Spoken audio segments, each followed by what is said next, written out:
Olá, amigo internauta, seja muito bem-vindo ao canal Walter Souza, um canal onde repercutimos assuntos de interesse da grande área de ciências humanas e sociais. E no vídeo de hoje nós iremos repercutir os impostos. Por que os impostos? Porque eles impactam diretamente na nossa vida. E hoje, com a presença do meu amigo Sherlockinho. O registro mais antigo sobre impostos que nós temos notícia, eles foram encontrados em peças de barro da Mesopotâmia. Vocês sabem que os sumérios, eles são aqueles povos que têm o registro mais antigo de escrita que nós temos na humanidade. E as escritas mais antigas que tem dos sumérios, elas faz justamente referência aos impostos. O que se descobriu a partir da análise desses documentos? Naquela época, as pessoas elas eram recrutadas para pagar o imposto com o trabalho. Alguns iam trabalhar na lavoura, se tivesse sorte, iam trabalhar na limpeza de ruas, e outros iam ser recrutados para o exército para fim de guerra. Então as pessoas tinham uma expectativa de vida muito curta devido ao grande número de conflitos que existia naquele momento. Evidentemente que quem tinha um pouco de posses já não ia precisar trabalhar ou mandar um filho seu, porque podia mandar um escravo. E assim ele ficava quite com o Estado e com aquele governante que estava ali cobrando ali esses tributos. Depois disso surgiu a moeda, e aí então tiveram a ideia de não precisar mais ir a pessoa pessoalmente ou enviar o escravo, ou seja, pagar os impostos com o trabalho braçal, e passou-se a utilizar então a moeda, ou seja, o dinheiro para o pagamento de impostos. Mas o que o cidadão comum ganhava nessa época pagando impostos? Porque o nome já está dizendo imposto, ou seja, é algo que você não escolhe. Você é obrigado a pagar porque é uma imposição de quem tem poder para fazer isso. Na atualidade, aqui no Brasil, quem tem poder para fazer isso é o leão, mas não apenas esse imposto, que é o imposto de renda, mas os impostos eles estão embutidos em todos os produtos que a gente precisa consumir na nossa sociedade. O que as pessoas ganhavam em troca, então, nessa época, para pagar impostos? Nada. Não há registro que houvesse nenhum tipo de retorno para que as pessoas continuassem pagando impostos. E por que as pessoas pagavam imposto, então? Porque se elas não fizessem isso, o rei mandava decapitá-las, mandava torturar essas pessoas, mandava dilapidar o que elas tinham. Então elas eram obrigadas a pagar imposto sem necessariamente ter uma contrapartida. O Império Romano aperfeiçoou a questão da cobrança de impostos. Por quê? Porque ele instituiu o censo, ele aperfeiçoou o domínio, o controle que o governante passou a ter sobre os cidadãos. Inicialmente, o censo ele foi criado para saber quantas pessoas exatamente havia naquele império e, a partir dessa informação, poder determinar quanto cada pessoa deveria pagar de imposto para o grande governante do Império Romano. E a partir de então, todos os países, todos os governos passaram a utilizar de informação para poder efetuar essa cobrança de impostos, para poder não deixar nenhum cidadão de fora dessa grande fonte de recursos para o Estado. Como o Império era muito grande, então surgiu a figura dos publicani, que era uma espécie de cobradores de impostos que adquiriam direito de receber esse dinheiro das pessoas com juros. Eles davam então dinheiro, compravam o direito do Império de cobrar impostos das pessoas. E o Império Romano, por sua vez, fazia isso porque era muito grande a sua extensão e eles resolveram que era mais eficiente para o governo terceirizar esse tipo de serviço. Uma questão muito importante que se deve levar em consideração é que os impostos não foram pensados a partir de um conceito de justiça, ou seja, a partir de quanto cada cidadão tem capacidade de pagar, mas eles foram pensados a partir de quanto o Estado pretende gastar. Ou seja, o Estado pretende gastar uma grande quantidade de recursos e ele vai retirar das pessoas essa quantidade de recursos através dessa cobrança compulsória ou cobrança obrigatória. Com a queda do Império Romano, se modificou essa questão da cobrança de impostos. Então, os governantes, eles passaram a dar porções de terra para os seus melhores guerreiros. E esses guerreiros iriam administrar essa porção de terra e todas as pessoas que moravam ali passariam a pagar imposto para esses guerreiros, e a contrapartida para o rei seria, ou para o governante, seria que eles deveriam ter um exército de prontidão para que, em caso de invasão estrangeira, viesse ao socorro do grande reino. É dessa época, então, que surgem figuras como Robin Hood, que tirava dos ricos e dava aos pobres, porque os pobres eles não tinham nenhum tipo de contrapartida. Com a evolução do comércio entre as nações, a cobrança de impostos se multiplicou com o surgimento de impostos de importação e exportação. Com essa diversificação, não tardou para que houvesse o surgimento de teorias que viessem discutir e problematizar o papel do Estado como guardião de toda essa riqueza das pessoas. Um grupo que fundou o pensamento liberal achava que o Estado não deveria se meter tanto assim na economia e que deveria deixar a própria economia, ou seja, o próprio mercado se regular. Um outro grupo de intelectuais achava que se o Estado está pegando os impostos, ou seja, está cobrando esses impostos das pessoas, e as pessoas não têm como dizer não por conta do próprio poder do Estado, que o Estado devesse, então, devolver esses impostos, ou seja, que o Estado fosse apenas um gerenciador desse recurso e que ele pudesse fazer o uso, então, desse recurso em torno de educação, saúde, moradia, segurança, lazer para as pessoas. É nesse período que surgem as ideias que hoje se chamam de direita e de esquerda. Na prática, todos nós pagamos impostos, todas as pessoas pagam impostos, então o Estado deveria devolver esse recurso para o bem-estar dessas pessoas. Os impostos não são bons ou maus. O que vai diferenciar uma coisa da outra é o destino que os governantes dão para esse grande montante de recursos.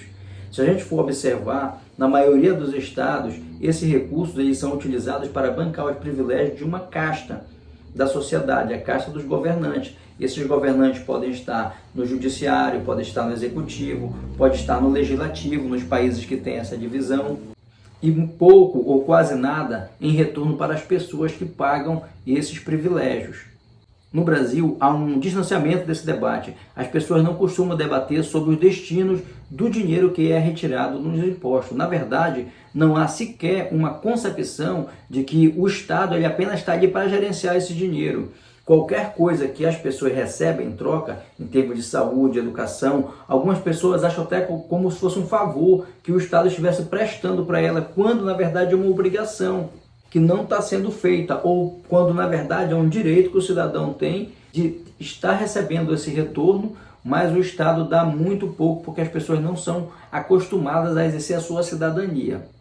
Um ponto de virada em relação à cobrança de impostos e o destino desse recurso aconteceu com a Revolução Francesa. Naquele momento, se percebeu que as pessoas podiam ficar insatisfeitas em só pagar, ou de só o Estado receber, retirar dela de modo compulsório, ou seja, de modo obrigatório, e não ter nada em troca. Então, o Estado burguês, que foi o vencedor da Revolução Francesa, ele passou a destinar uma parcela desse recurso para as pessoas, principalmente para ter acesso a uma escola pública, porque antes o filho dos trabalhadores não tinha o direito a estar frequentando escolas, e a partir da Revolução Burguesa já tinha essa nova perspectiva de que todas as classes que compunham a sociedade teriam o direito de colocar os seus filhos na escola. Esse foi um grande ponto de inflexão em que se iniciou o debate sobre o direito das pessoas.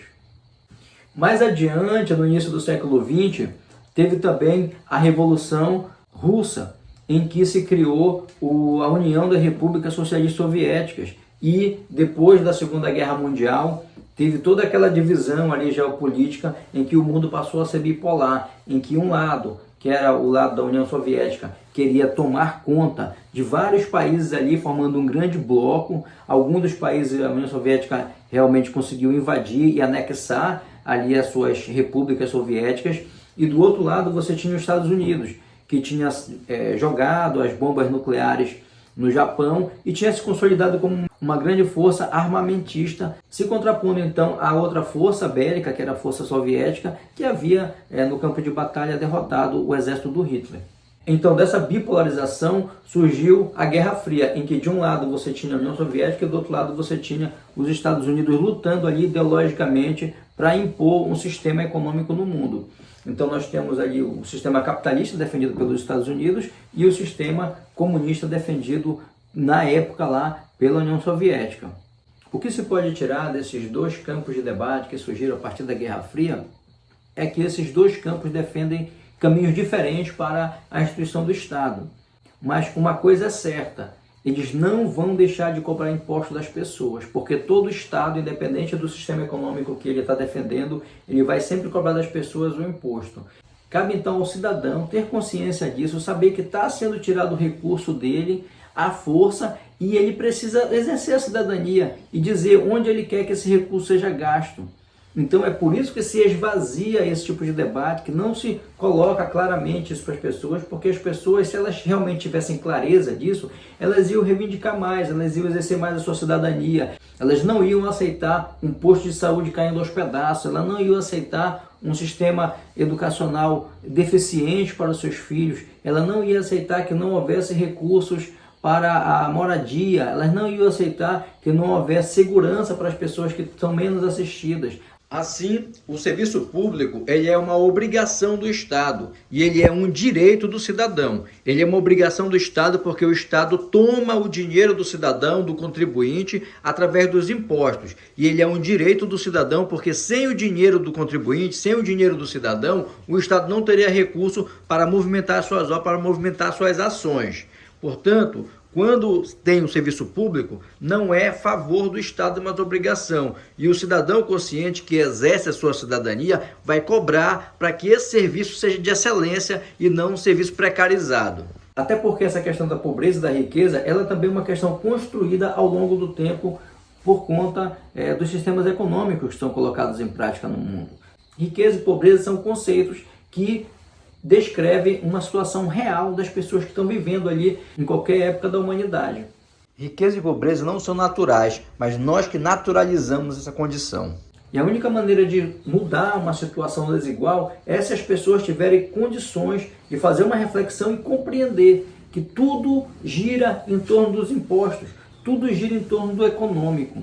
Tudo gira em torno do que aquele governante que está ali à frente daquela população vai fazer com aqueles recursos. Quando uma pessoa se coloca contra que o Estado faça seu papel, que é gerenciar os recursos e devolver para as pessoas, devolver em termos de recursos, de segurança, de lazer, de educação, de saúde, de moradia ou de assistência social, a pessoa na verdade está defendendo que os recursos que estão saindo do bolso dela sejam utilizados apenas para pagar os privilégios dos políticos, os privilégios de uma casta que está ali governando o país.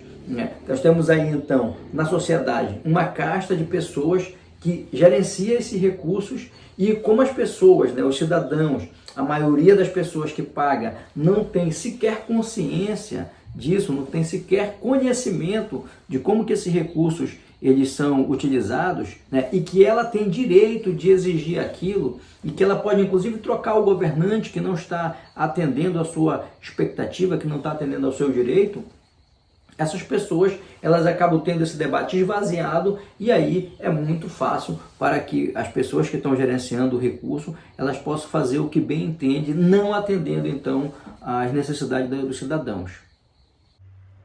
Se você gostou desse conteúdo, eu recomendo que você se inscreva no canal, deixe seu like para ajudar o vídeo, ajudar o nosso trabalho, comente se você assim o desejar e se você estiver ouvindo esse conteúdo em alguma plataforma de podcast, abra o YouTube, procure o canal Walter Souza, se inscreva no canal para ajudar o nosso trabalho. Então é isso, meus amigos. Um grande abraço e até a próxima.